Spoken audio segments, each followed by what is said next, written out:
What's going on, my peoples? I've been thinking about this for the longest, man. I've been debating this.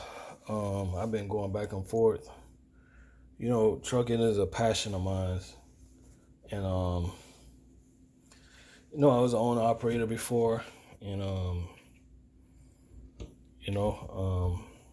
I did well as an owner operator. I think I'm ready to start building my fleet. And I bought my first truck that's going to be on my fleet.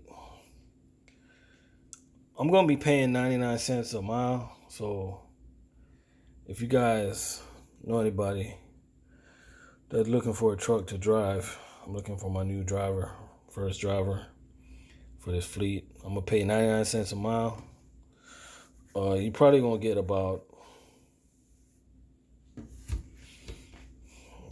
just about 8,000 miles a week.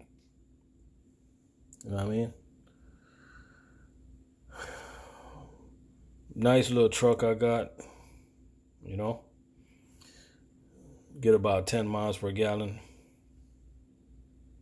You know, so if you guys are interested,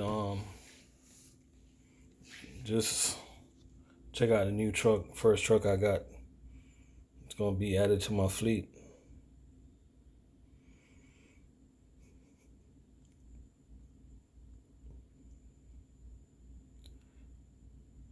It's ready to go. Got the tag, insurance, everything. I can't even keep a straight face.